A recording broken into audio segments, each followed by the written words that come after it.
Hi everybody. Today we're going to be doing part two, a video on for ride leaders, and it's the next steps. This video assumes that you already saw the quick start guide video and that you've posted a few rides already. So the question then is, I posted my rides, but now what? Well, for example, you're going to want to know who registered for your ride. I'm going to show you several ways you can get that information. I'm also going to show you several ways that you can get the emergency contact information on the people. Also, run different kind of reports, which includes the registrants. Show you where you can put in notes. So we're going to be going over a few additional things that assume that you already posted your ride. So what I'd like to point out is if you go to the event calendar, and so I'm going to be working with this ride right here. Test ride to Glen Cove. Well, look what happened. Guess what? I didn't log in, so I can't get there. So this page you requested is available to members only. Please log in. So that's something we set up. If you remember when you set up the ride, the visibility was set that visible to everybody, details to members only.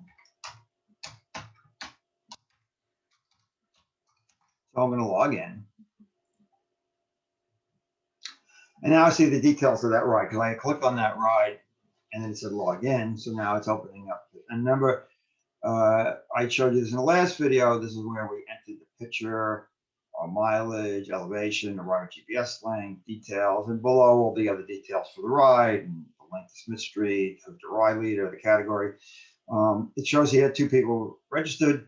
And look what's down here, available slots at 8. It has 10. So that's working. So one way you can find out who the registrants are is right next to below, actually the sign up now, it says registrants. When you click on that, I say I got 2 people signed up. So what you can do is, and now doing this on the phone might be a little bit more difficult, but at least it's there. That's one way of getting the emergency contact information is that you can actually go into their basic information, the pencil, and guess what? It's down here, emergency contact information. So go back to the event calendar. Let's go back to that ride. All right. So that was one way of doing it, right? Registrants and return to the page. Apparently, once you click on the person, it doesn't go back to this page or that's the calendar. So at any rate, so that's one way you can find out who's registered for your ride and get contact information. The other thing I wanted to point out is right above sign up now, it says show admin options. And you would see these also if you went through the control panel events and click the pencil on your ride. This is also what you would see. This is how you initially put the ride in. But in the top right corner, you notice here, this is what's called the admin panel. So the first one is registrations. So here we go again. And I click on that and search. And there's my two members. Now, there's another way. This I like a little bit, it's a little bit easier, I think. So right here under maintain, this says details. Click on that and look at emergency contact. So there's another way of getting emergency contact. This might be a little easy to do on your phone. And I'm going to return them back to the page. So that was our first one, the registration. Now I got see who registered and what the emergency contact information is. This is the wait list if there was one, but we didn't get to that point yet. There's nobody on the wait list. Okay, next one, reports. Now you can do all sorts of reports that are built in event registration, event registrants, details, all sorts of information down here. So if you can run the report, once again, just quickly do one, and opens up the page, and it's going to show you there's the 2 people. So there's all sorts of ways to get this information. Okay, the next one is emails. We're asking you to leave that one alone for now. Then we go over to notes. Now notes, and it actually says right here, enter notes about the event. Use clear note button to remove all notes.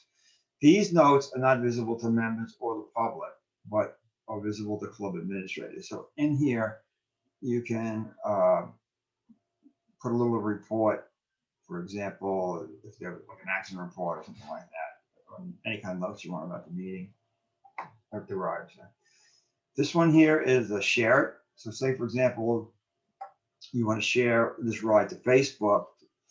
It'll go to our Facebook page. This is interesting here. I'm going to show you. It says cancel event. I'm going to show you what happens if you click on this and you confirm it. You're going to cancel the event, and I'll show you the event that I did that with, how that works. And then view quick releases. So now, what are quick releases? Okay, so let's go back to the calendar. All right, let's find that ride again. So here's our ride. That's right. Okay.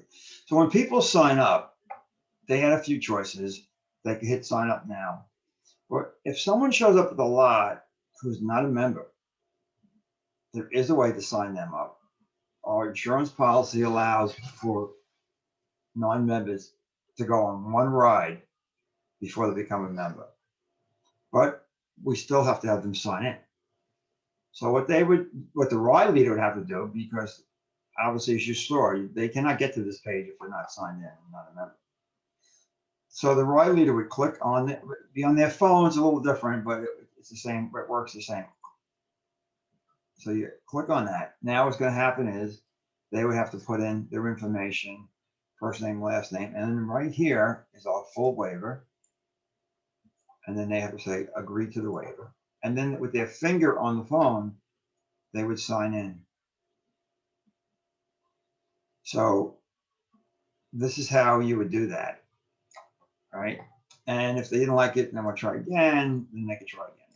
Right? So, you know, and then you'd save that. If you save that information, then it would be, tell you what, okay. All right, save. Quick releases has been saved. So let's go back now to show admin. Let's go back to quick releases. And there it is. You saw that person signed in. So that's what that is. So those are the admin tools.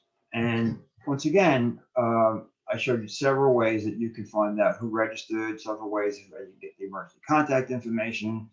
If someone does sign a quick release, how you can get that information. Of course, I'm on the computer, so some of this stuff is a little easier to do when you on the computer than on the phone. But it's still doable. I've done the quick release on my phone, and it works fine. Okay, so that's really, you know, pretty much what you would need to do after you have your ride set up. But I would like to show you a couple more things. So let's go back into the calendar first. And one of the things I want to show you is, see this ride here? I canceled this ride. And I wanted to let you know. So say, for example, it rains and a bad forecast or whatever it is, and it's a Saturday morning ride. And based on the weather, you can go into the calendar and cancel that ride. And what will happen is all the registrants will get an email that the ride is canceled, and on the calendar it will show canceled. So nobody else will sign up. So that's also a pretty nice feature of the system. Okay, now, so you've been doing these, copying your template and putting in rides and, you know, going along. And then say, for example, I have this ride at Glen Cove, and that was Sunday, January 31st. Okay, whatever, because it's not really riding right now. But anyway, to say a month from now, I decided I wanted to repeat that ride. And I'm going to do the same route or very similar route. And I'm saying, gee, do I really have to go in to my template and copy my template and put all this information? No, I'm going to show you, you can just copy this ride. So what you would do is go back to your control panel, go back to events, find your ride however you want to find it. If you want to, once again, I don't know if I showed you this, but once again, it was a B+ ride, so I can narrow down to just the B+ rides. So this was my ride, January 31st, B plus ride to Glen Cove. So once again, we have the copy button. So just like you copied your template, once a ride is established with the template and you want to repeat that same ride, you can copy that ride now. So what I would do, hit copy. And once again, you really wouldn't have to change the name. All you would really do is change the date and pretty much be done. So it makes it easy. So I think that between the fact that we have the templates for each ride leader, and then you can copy rides down the road, it should make things life a lot easier for the ride leaders. So at any rate, I hope that is helpful, and I hope that once again this all works out for everybody with a good season coming up. Thanks again.